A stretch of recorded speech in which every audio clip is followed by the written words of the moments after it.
Food and ડ્રગ્સની કચેરી ખાતે તાત્કાલિક લાયસન્સ માટેનો કેમ્પ યોજાયો હતો, જેમાં ફૂડ એન્ડ ડ્રગ્સનું લાયસન્સ મેળવનાર 30 જેટલા અરજદારોને તાત્કાલિક લાયસન્સ ઇસ્યુ કરાયા હતા।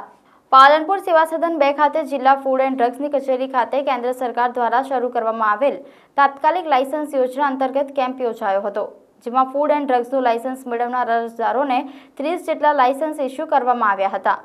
કેન્દ્ર સરકારના FSSAI વિભાગ દ્વારા દેશમાં વેપાર અને રોજગારનો વ્યાપ વધે તે આશયથી ફૂડ એન્ડ ડ્રગ્સનું લાયસન્સ તાત્કાલિક ધોરણે મળી રહે તે માટે યોજના શરૂ કરવામાં આવી છે, જેના ભાગરૂપે ફૂડ એન્ડ ડ્રગ્સની કચેરી ખાતે લોકોમાં જાગૃતિ આવે તે હેતુથી ફૂડ અધિકારી દ્વારા અવેરનેસ કેમ્પનું આયોજન કરવામાં આવ્યું હતું, જેમાં અરજદારોને સમજ આપવામાં આવી હતી અને 30 જેટલા અરજદારોને તાત્કાલિક લાયસન્સ ઇસ્યુ કરવામાં આવ્યા હતા।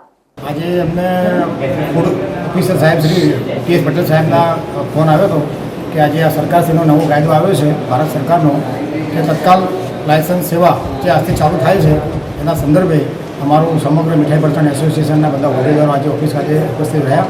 સાહેબશ્રીએ ખૂબ સુંદર માહિતી આપી અને અમને માહિતગાર કર્યા કે આ જે કાર્યક્રમથી લાયસન્સની જે સરળ પ્રક્રિયા પ્રધાનમંત્રી મોદી સાહેબે જે ચાલુ કરી છે, જેનાથી નાના લારી ગલ્લાથી મળી અને જે ટ્રેડિંગ અને રિટેલરો જે ફૂડ સાથે સંકળાયેલા છે એમને ત્વરિત લાયસન્સ મળી રહે એના માટે અમને વિશેષ માહિતી સાહેબશ્રી ઓફિસમાં આપી। શું નામ આપનું? મારું નામ રાજેશ કુમાર ચંદ્ર પટેલ।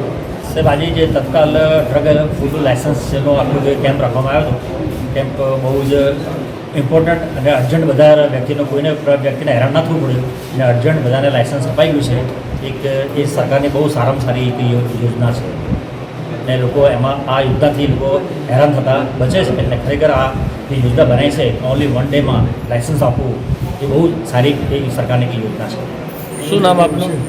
મારું નામ છે ગણેશ વિહિરાગર। હું દવાના હોલસેલ લાયસન્સ માટે આવ્યો।